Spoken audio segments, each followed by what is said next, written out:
Hello. आज जो video है हमारी उसका टॉपिक है calculation of working capital requirement. Working capital की रिक्वायरमेंट का कैलकुलेशन करनी है हमने, उसके लिए एक न्यूमेरिकल क्वेश्चन करना है कि हमारे पास कुछ इन्फॉर्मेशन दी होती है क्वेश्चन में, और उसके बेसिस पर हमने जो है वो ऑर्गेनाइजेशन के लिए वर्किंग कैपिटल निकालनी होती है। तो वर्किंग कैपिटल के बारे में जैसे मैंने बताया था आपको कि वर्किंग कैपिटल के कंसेप्ट बताए थे, जिसमें आपको बताया था ग्रॉस वर्किंग कैपिटल और नेट वर्किंग कैपिटल। तो नेट वर्किंग कैपिटल हम निकालते हैं current assets minus current liabilities, तो उसी को फॉलो करते हुए हम जो है वो वर्किंग कैपिटल की रिक्वायरमेंट निकालेंगे। तो इसमें जैसे हमारे पास एक क्वेश्चन दिया हुआ है, proforma cost sheet of a manufacturing company provides the following particulars or element of cost and amount per unit की, कौन कौन सी कॉस्ट हैं उनके एलिमेंट्स दिए हुए हैं, और अमाउंट पर यूनिट जो है वो एक यूनिट की जो है कॉस्ट दी हुई है। रॉ मटेरियल है हमारे पास ₹6, direct labour ₹4, and overheads exclusive of depreciation, depreciation के बिना जो है हमारे ₹8 के और जो है ओवरहेड्स उसमें दिए हुए हैं। And following particulars are available, और ये कुछ पर्टिकुलर्स हमारे पास दिए हुए हैं। तो डेप्रिसिएशन उसमें जो है उसको हम इंक्लूड नहीं करते वर्किंग कैपिटल की कैलकुलेशन में, और वैसे भी जो है यहाँ पे इन्होंने ओवरहेड्स में से जो है वो डेप्रिसिएशन के पार्ट को निकाल दिया है। तो अगर दिया होता इंक्लूडिंग होता तो हम डेप्रिसिएशन को उसमें से रिड्यूस कर देते। देन सेलिंग प्राइस दिया हमें ₹22 पर यूनिट, जो उसका सेलिंग प्राइस है वो ₹22 का है। देन लेवल ऑफ एक्टिविटी का मतलब होता है कि कितनी यूनिट्स हम जो है वो प्रोड्यूस कर रहे हैं। यहाँ पे उसने डायरेक्टली हमें बता दिया है कि 1,30,000 यूनिट्स जो है वो हमारी पर एनम की आउटपुट है, और पर एनम पर ईयर जो है वो 52 वीक्स जो है हम कैलकुलेट करके, जो उसने बताया कि एक साल में हम जो है वो 52 वीक्स जो है लेकर चले हुए हैं। अदरवाइज अगर नहीं भी बताया हुआ, तो अगर आपके पास वीक्स में इंफॉर्मेशन है तो आपने ये मान के चलना है कि वीक्स जो है वो एक ईयर में 52 आएंगे, और अगर मंथ्स की बात आएगी तो वो 12 मंथ्स के हिसाब से हम कैलकुलेशन करेंगे। देन रॉ मटेरियल का कह रहा है कि वो स्टॉक रखते हैं हम ऑन एन एवरेज 4 वीक्स का, कि 4 वीक्स की जो हमारी रिक्वायरमेंट है उसके अकॉर्डिंगली जो है वो स्टॉक्स मेंटेन किए जाते हैं। और प्रोसेसिंग टाइम जो है ऑन एन एवरेज 2 वीक्स का है, 2 वीक्स जो है वो हमारा मटेरियल प्रोसेस में रहता है। देन फिनिश गुड्स जो है ऑन एन एवरेज जो है वो 4 वीक्स के लिए हमारे पास जो है वो स्टॉक में रहते हैं। Then credit period to customers on an average 8 weeks, and to suppliers जो है फ्रॉम सप्लायर्स जो है क्रेडिट पीरियड जो है ऑन एन एवरेज 6 वीक्स। तो कस्टमर्स के बेसिस पे क्या निकलेंगे हमारे डेटर्स की, जो हमारे कस्टमर्स हैं उनको हम उधार में सामान बेचेंगे। तो उधार में सामान बेचने से हमारे डेटर्स होते हैं, या बिल रिसीवेबल होंगे, तो हम यहाँ पे डेटर्स में उसकी कैलकुलेशन करेंगे। और जो सप्लायर्स हैं, सप्लायर्स से जो है हमारे क्रेडिटर्स, जिनसे हमने उधार में सामान लिया है। Then lag in payment of wages and overheads, wages को जो है वो 2 वीक्स के गैप में पे किया जाता है, मतलब 2 वीक्स के बाद पे किया जाता है। उसमें लैग लैग का मतलब है डिले इन पेमेंट, कि कितने डिले के बाद हम जो है वो पेमेंट कर रहे हैं। वेजेस के लिए 2 वीक्स का है, और जो उसके अलावा बाकी के ओवरहेड्स हैं उनके लिए जो है वो 3 वीक्स का है। Production and sales follow a uniform pattern throughout the year, अगर नहीं भी बताया गया है तो भी हम जो है वो ये मान के चलेंगे क्वेश्चन में कि जो है वो थ्रू आउट द ईयर जो है वो सेल्स और प्रोडक्शन जो है वो यूनिफॉर्म पैटर्न पे चली है। And work in progress is 50% complete regarding wages and overheads. Prepare a statement showing the working capital requirement. तो जैसे हमारे को पता है कि रॉ मटेरियल तो रॉ ही है, उसमें हमने अभी कुछ ऐड नहीं किया है, कुछ भी नहीं किया है, कुछ भी प्रोसेस नहीं किया, तो रॉ मटेरियल ही है। एंड फिनिश गुड्स का मतलब कि जो गुड्स आपके बन के तैयार हो चुके हैं, अब उसमें कोई प्रोसेसिंग नहीं है, फाइनली वो कंप्लीट मटेरियल आपका बन के तैयार हो चुका है। एंड जो आपका वर्क इन प्रोग्रेस होता है वो ना तो आपका रॉ मटेरियल ही है, ना वो फिनिश गुड्स है, यानी कि रॉ मटेरियल की स्टेज से वो प्रोसेस में डल चुका है, बट अभी फिनिश गुड्स में कन्वर्ट नहीं हुआ है, तो वो आपका वर्क इन प्रोग्रेस हो गया। और वर्क इन प्रोग्रेस के लिए वो कह रहा है कि कह रहे कि it is 50% complete regarding wages and overheads.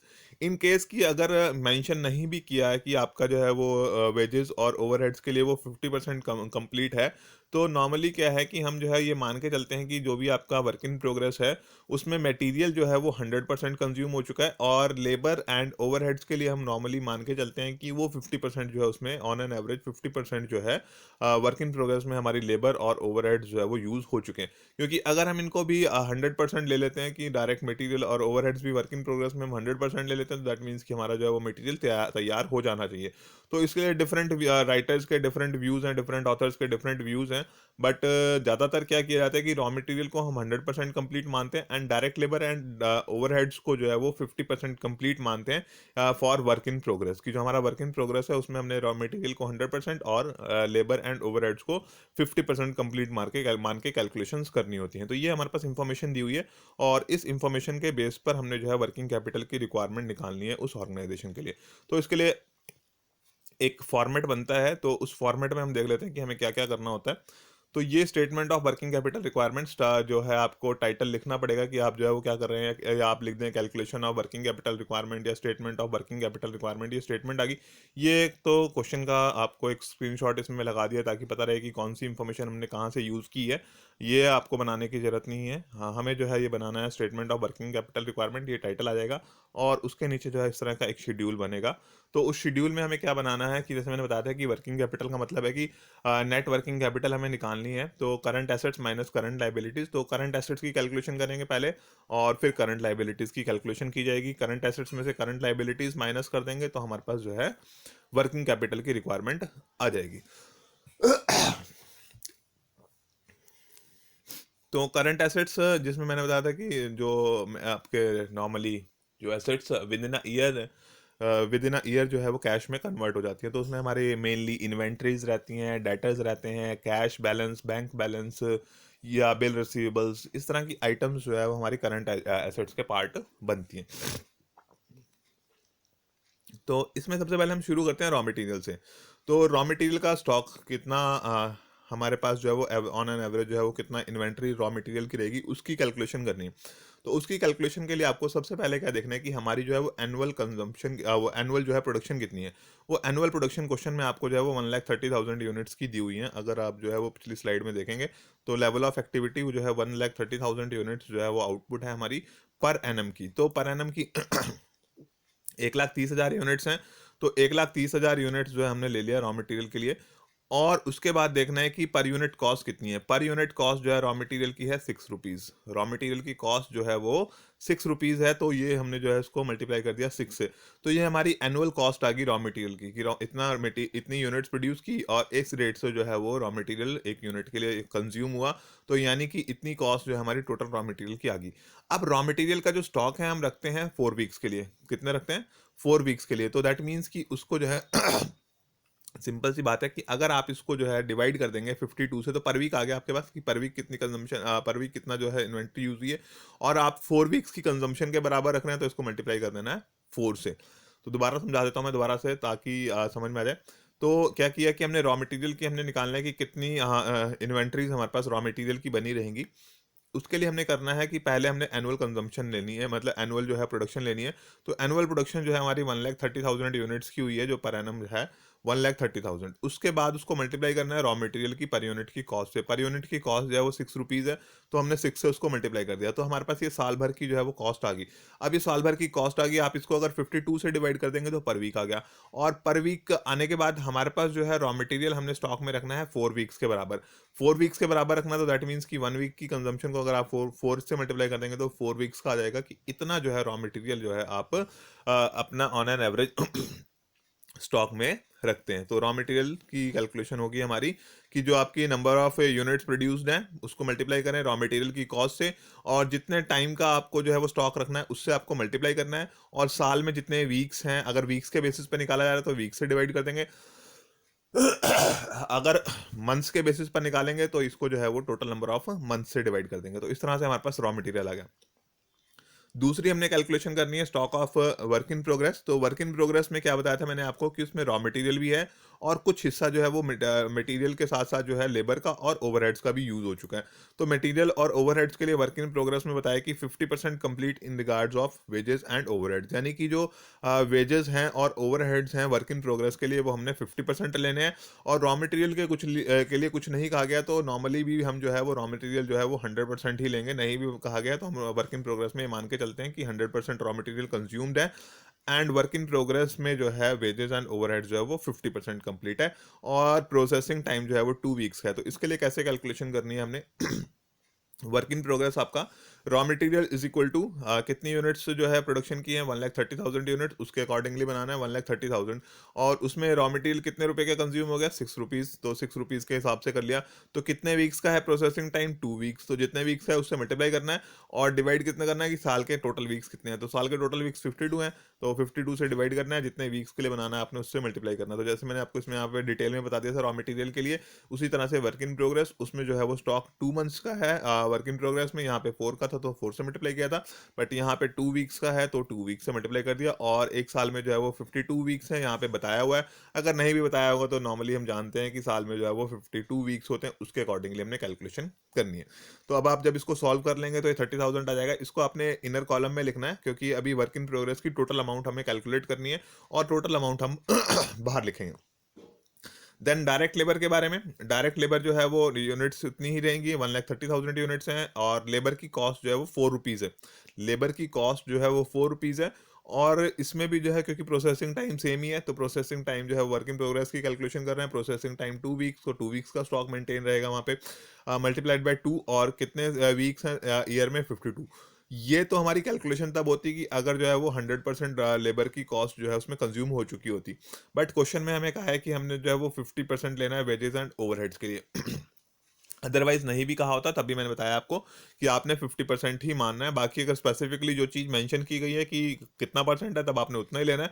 But अगर नहीं मेंशन किया गया तो मटेरियल के लिए 100%, यहाँ पे हमने 100% लिया इसलिए 100% को लिखने की जरूरत नहीं है, टोटल आ गया। और वेजेस और ओवरहेड्स के लिए आपने 50% कंप्लीट मानना होता है नॉर्मली। बाकी जो क्वेश्चन में इंफॉर्मेशन दी है उस क्वेश्चन की इंफॉर्मेशन के अकॉर्डिंग हम कैलकुलेशन करेंगे। तो इसको मल्टीप्लाई कर दिया 50% आ गया, तो इसका जब आप सॉल्यूशन करेंगे तो 10,000 आ जाएगा आपके पास। देन इसी तरह से ओवरहेड्स के लिए निकालना है। ओवरहेड्स के लिए भी 1,30,000 जो है हमारी यूनिट्स हैं टोटल प्रोडक्शन की, और ओवरहेड जो है वो पर यूनिट जो है वो 8 रुपीज़ के हैं। यहाँ पे थोड़ा सा दोबारा भी देख लेते हैं कि ओवरहेड जो है वो हमारे पास 8 रुपीज़ के हैं पर यूनिट। तो 1,30,000 यूनिट्स हैं, 8 रुपीज़ के हिसाब से किया। और स्टॉक जो है वो 2 हफ्ते का है, तो यानी कि मल्टीप्लाइड बाय 2। और ईयर में कितने वीक्स हैं 52, उससे हमने उसको डिवाइड कर देना है। अब ये टोटल आ गया था, टोटल में से हमें कितना लेना है, इसका सिर्फ 50% कंज्यूम्ड मानना है तो इसका 50% ले लिया। तो ये 50% लेने के बाद आपके पास इतना आ जाएगा। और ये मटेरियल लेबर एंड ओवरहेड्स तीनों का टोटल करेंगे तब वर्क इन प्रोग्रेस का स्टॉक जो है हमारे पास आ जाएगा, दैट इज 60,000। तो ये कैलकुलेशन तो आपका उससे कैलकुलेटर से परफॉर्म कर लेंगे, बट हमें ये बताओ कि हमने ये फिगर्स जो है वो कैसे कैसे कहाँ कहाँ से लेनी है। तो raw material 100%, direct labour 50%, overheads 50%। Then finish goods, finish goods जो है हमने एट कॉस्ट ही लेने होते हैं, सेलिंग प्राइस पे नहीं लेंगे उसको जब भी फिनिश गुड्स की कैलकुलेशन होनी है। बाकी मैंने बता दिया कि जैसे आपको स्पेसिफिकली अगर क्वेश्चन में कुछ मेंशन किया गया है, उसके अकॉर्डिंगली लिया जाएगा। बट अदरवाइज क्या है कि फिनिश गुड्स की हमने जो कैलकुलेशन करनी है वो करनी है एट कॉस्ट। तो कॉस्ट अगर हम देखते हैं तो 6 रुपीज़ +4 +8, यही तीन तरह के तीन एलिमेंट्स दिए हुए हमने, तो हमें मटेरियल का, लेबर का एंड ओवरहेड्स का। तो 6 +4 +8 18 हो गया। तो हमने जो है वो वन टाइम ही इसको जो है 18 से मल्टीप्लाई कर दिया, मल्टीप्लाइड बाय इसका जो फिनिश गुड्स का स्टॉक है वो 4 वीक्स का है, तो 4 वीक्स ले लिया मल्टीप्लाइड बाय 4। एंड डिवाइड की जो टोटल वीक्स हैं इन अ ईयर, उससे आपने उसको डिवाइड कर दिया। तो ये हमारे पास जो है वो टोटल आ गया कि फिनिश गुड्स का कितना स्टॉक हमारे पास रहेगा। अगर हम चाहें तो इसका भी पार्टीशन कर सकते हैं फिनिश्ड गुड्स के लिए भी, कि फिनिश्ड गुड्स में भी जो है वो रॉ मटेरियल कितना लगेगा, लेबर कितनी लगेगी, ओवरहेड्स कितने लगेंगे, और तीनों अलग अलग निकालने के बाद टोटल भी हम उसका निकाल सकते हैं। बट उसमें हमारा टाइम भी एक्स्ट्रा लगेगा, एफर्ट भी एक्स्ट्रा लगेंगे। तो जब हमें पता है कि फिनिश्ड गुड्स जो है वो उसमें इन ऑल रिस्पेक्ट्स जो है वो कंप्लीट है, यानी कि उसमें जितने भी खर्चे हैं वो कंप्लीट हो चुके हैं, मटेरियल का भी, लेबर का भी और ओवरहेड्स का भी, तो हम एक ही बार में उसकी टोटल कॉस्ट ले सकते हैं। 6 +4 +8 18 हो गया। तो 18 के बेस पे हम फिनिश गुड्स के लिए कैलकुलेशन कर सकते हैं। फिनिश गुड्स की एट कॉस्ट कैलकुलेशन होनी है। तो 1,30,000 यूनिट्स प्रोड्यूस की, 18 रुपीज़ के हिसाब से जो है उसकी कॉस्ट आ रही है। और अगर इसको 52 से डिवाइड कर देंगे पर वीक आ जाएगा, और हमने जो है वो 4 वीक्स का निकालना, तो इसलिए 4 से मल्टीप्लाई कर दिया। तो ये आपको शायद से समझ आ गया होगा अब कि हमने जो है वो मल्टीप्लाई किससे करना है और डिवाइड किससे करना है। पहले यूनिट्स, यूनिट्स के बाद उसके लिए कितने अमाउंट के हिसाब से उसकी कॉस्ट निकलनी है। देन मल्टीप्लाइड बाय कि कितने वीक्स के लिए या कितने मंथ्स के लिए उसका स्टॉक रखना है, और डिवाइड करना है। अगर आपने यहाँ वीक्स लिए हैं तो वीक्स से, number of weeks in a year, उससे डिवाइड करना है। अगर यहाँ पे मंथ्स होंगे तो आप जो है number of months in a year उससे डिवाइड करेंगे। तो इसको सॉल्व करने से आपके पास 1,80,000 आ जाएगा। देन ये तो हमारे को यहाँ पे क्लियर कट दिखाई दे रहा है ना कि रॉ मटेरियल का स्टॉक है, प्रोसेसिंग टाइम है, फिनिश गुड्स। ये 3 तरह के स्टॉक जो है हमने यहाँ पे कैलकुलेट कर लिए, रॉ मटेरियल का, प्रोसेसिंग का, देन फिनिश गुड्स का स्टॉक हमने ले लिया। अब क्रेडिट पीरियड की बात आ गई, तो क्रेडिट पीरियड से जो है कस्टमर्स को जो हम क्रेडिट दे रहे हैं उससे हमारे डेटर्स होते हैं। तो डेटर्स जो है they are current part of current assets, तो इनकी कैलकुलेशन जो है करंट एसेट में लेनी है। सप्लायर से हमारे जो है वो क्रेडिटर्स होते हैं, तो इसकी जो है कैलकुलेशन करंट लाइबिलिटीज में हो जाएगी। क्रेडिटर्स आ गए, क्रेडिटर्स करंट लाइबिलिटीज में लेंगे। And lag in payment of expenses, यानी कि आउटस्टैंडिंग एक्सपेंसेस की एक्सपेंसेस इनकर हो चुके हैं but they are not paid, तो वो आपके जो है outstanding expenses and they are part of your current liabilities, तो इनको हम करंट लाइबिलिटीज में लेंगे। तो अब हमारे पास सिर्फ एक एलिमेंट बचा है जो हम हमारे पास इंफॉर्मेशन दी हुई है, उस इंफॉर्मेशन में से एक एलिमेंट बचा है डेटर्स का। तो डेटर्स की कैलकुलेशन करनी है, 1,30,000 यूनिट्स है, 1,30,000 यूनिट्स। और डेटर्स की कैलकुलेशन भी हमने एट कॉस्ट करनी होती है, नॉर्मली एट कॉस्ट करते हैं, बट अगर स्पेसिफिकली कहा है कि आप जो है वो डेटर्स की कैलकुलेशन सेलिंग प्राइस पे करेंगे तब आप सेलिंग प्राइस पे करेंगे, अदरवाइज जो है एट कॉस्ट करनी होती है। तो एट कॉस्ट करनी है तो 6 + 4 + 8 18 रुपीज़ पर यूनिट कॉस्ट आ रही है, तो 18 रुपीज़ के हिसाब से मल्टीप्लाइड बाय डेटर्स, जो हमारे डेटर्स हैं, कस्टमर्स हैं, उनको हम 8 वीक्स का जो है वो क्रेडिट पीरियड अलाउ करते हैं, तो मल्टीप्लाइड बाय 8, और साल के अंदर जो है वो हमारे पास 52 वीक्स हैं, उससे हमने डिवाइड कर दिया। जब आप इसको सॉल्व करेंगे तो 3,60,000 हमारे पास आ जाएगा। तो अब इसका टोटल कर लेंगे, क्योंकि करंट एसेट्स में कुछ और नहीं बचा है, क्योंकि मटेरियल्स के हमने जो है वो इन्वेंट्रीज ले ली, और क्रेडिट पीरियड में हमारे पास जो है कस्टमर्स डेटर्स के लिए था। अगर यहाँ पे कोई कैश बैलेंस, बैंक बैलेंस, कोई मार्केटेबल सिक्योरिटीज की इन्वेस्टमेंट, तो इस तरह का कोई और भी अगर हमारे पास करंट एसेट के लिए बारे में बताया गया है, तो वो करंट एसेट्स हमने यहाँ पे ले लेनी है। अगर उसकी अमाउंट दी है तो अमाउंट ले लेंगे डायरेक्टली, और अगर अमाउंट नहीं दी है तो उसको हम कैलकुलेट करके यहाँ पे देख लेंगे कि कितनी उसकी अमाउंट बनती है। तो अब इसको कैलकुलेट कर लिया हमने, इसका टोटल ले लिया, दैट इज 6,60,000। जब आप इसको कैलकुलेटर से कैलकुलेट करेंगे, टोटल करेंगे, रॉ मटेरियल का इतना स्टॉक है, वर्क इन प्रोग्रेस का इतना है, फिनिश गुड्स का स्टॉक इतना है, एंड डेटर्स का स्टॉक इतना है, तो आप इसकी कैलकुलेशन करेंगे, 6,60,000 हमारे पास करंट एसेट्स आ गई हैं। देन उसके बाद हमने जो है क्या करना है, इसमें से करंट लाइबिलिटीज माइनस करनी है। तो ये शेड्यूल आपका कंटिन्यूड रहेगा। मेरे पास स्लाइड में जो है वो इतना ही स्पेस था कि आसानी से आपको समझ में आ सके। तो ये शेड्यूल हमारा नीचे जो है वो नीचे की तरफ कंटिन्यूड रहेगा कि करंट लाइबिलिटीज़ की कैलकुलेशन आपने जो है उसी पेज में आगे साथ साथ कर देनी है। ये आपका दोबारा से लिखने की जरूरत नहीं है पर्टिकुलर्स अमाउंट, ये क्योंकि यहाँ पे इसका टाइटल लिखा हुआ है पहले से, पर्टिकुलर और अमाउंट का करंट एसेट्स लिखनी है, करंट एसेट्स की calculation, total current assets, then current liabilities, और साथ ही जो है उसमें करंट लाइबिलिटीज़ के बाद जो है आप यहाँ से कंटिन्यू कर देंगे। इसीलिए मैंने यहाँ पे शुरू किया कि करंट एसेट्स आपकी ये 6,60,000 हम वहाँ पे निकाल चुके थे पिछली स्लाइड में, और ये आपका कंटिन्यूड एक ही टेबल में ये सारी चीज़ें आएंगी, दोबारा से यहाँ पे पर्टिकुलर अमाउंट लिखने की जरूरत आपको नहीं है, बट फिर भी मैंने लिख दिया क्योंकि पता रहे कि क्या टाइटल चला हुआ। देन करंट लाइबिलिटीज़ लेनी है अब हमने। करंट लाइबिलिटीज़ में हमारे पास ये मटीरियल इन्वेंट्रीज हमारे करंट एसेट्स का पार्ट थी, वो वहाँ पे आ चुकी हैं। तो करंट लाइबिलिटीज में हमारे पास एक तो सप्लायर्स का बचता है कि जो हमारे सप्लायर्स हैं वो हमें कितना क्रेडिट दे रहे हैं, क्रेडिटर्स हो गए, और ये मैंने बताया कि लैग इन पेमेंट की डिले कितना है पेमेंट्स में, वेजेस और ओवरहेड्स, तो इससे हमारे आउटस्टैंडिंग वेजेस एंड ओवरहेड्स हो गए। ये हमारी जो है वो करंट लाइबिलिटीज हैं। तो करंट लाइबिलिटीज में सबसे पहले हम करंट क्रेडिटर्स निकाल लेते हैं फॉर रॉ मटेरियल्स।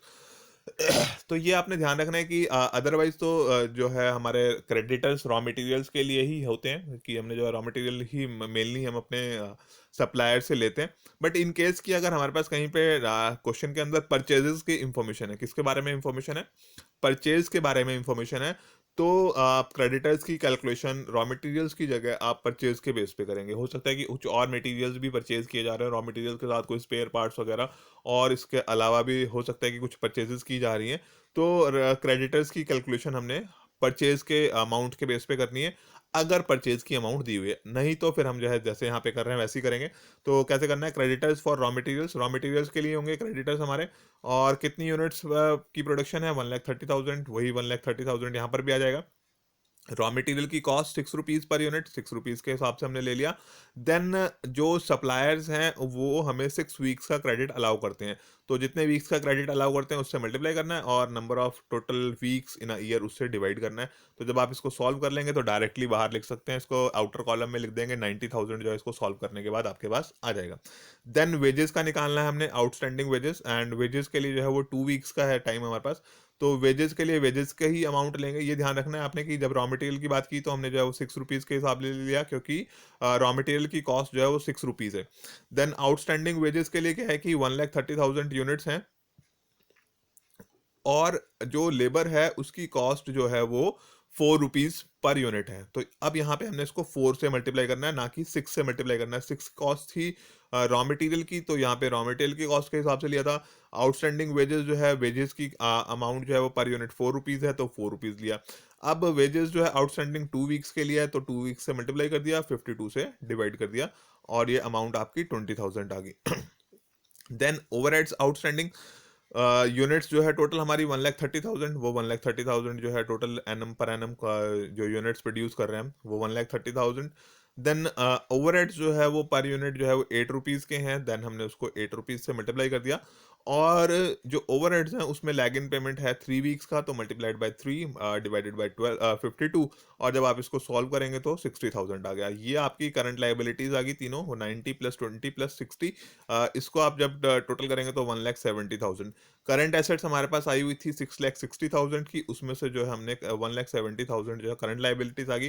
तो नेट वर्किंग कैपिटल रिक्वायर्ड कितनी है हमारी, 6,60,000 माइनस 1,70,000, यानी कि 4,90,000 जो है वो वर्किंग कैपिटल रिक्वायर्ड आ गई है। अगर ग्रॉस वर्किंग कैपिटल भी पूछा जाता है साथ में, तो ग्रॉस वर्किंग कैपिटल के लिए आपको पता है कि total of current assets is your gross working capital required. तो ग्रॉस वर्किंग कैपिटल रिक्वायर्ड है हमारी 6,60,000 की। और अगर नेट पूछा जाता है तो नेट का मतलब होता है कि current assets minus current liabilities. तो 6,60,000 minus 1,70,000 that is equal to 4,90,000। तो हमें जो है वो वर्किंग कैपिटल रिक्वायरमेंट के लिए बोला गया था। तो नॉर्मली हम वर्किंग कैपिटल जो है वो नेट वर्किंग कैपिटल की ही बात करते हैं, जिसका मतलब है current assets minus current liabilities. I think कि इसमें सब कुछ क्लियर कर दिया है मैंने आपको कि रॉ मटेरियल का स्टॉक कैसे लेना है, प्रोसेसिंग टाइम के बेसिस पे वर्क इन प्रोग्रेस की कैलकुलेशन कैसे करनी है, देन फिनिश गुड्स की कॉस्ट पे एट कॉस्ट करनी है, और जो हमारे कस्टमर्स हैं उनकी भी एट कॉस्ट कैलकुलेशन की जाती है। बट अगर हमारे को स्पेसिफिकली क्वेश्चन में कुछ कहा गया है तो हम डेटर्स की कैलकुलेशन जो है वो सेलिंग प्राइस पर भी कर सकते हैं। बट यहाँ पे कुछ मेंशन नहीं किया था, तो हमने उसकी कैलकुलेशन जो है वो एट कॉस्ट करनी है। बट अगर क्वेश्चन में कहता है कि debtors to be calculated on selling price, तो यहाँ पर फिर हम इसको चेंज कर देते हैं कि जैसे 22 है सेलिंग प्राइस, तो हम यहाँ पे 18 की जगह 22 लेंगे। बट नॉर्मली जो है हम अगर कुछ स्पेसिफिकली मेंशन नहीं होता है तो डेटर्स की कैलकुलेशन एट कॉस्ट की जाती है। तो हमने जो है टोटल कॉस्ट के बेस पे डेटर्स कैलकुलेट किए थे। फिर हमारे पास जो है वो करंट लाइबिलिटीज में था, रॉ मटेरियल्स के लिए हमने कैलकुलेशन कर ली।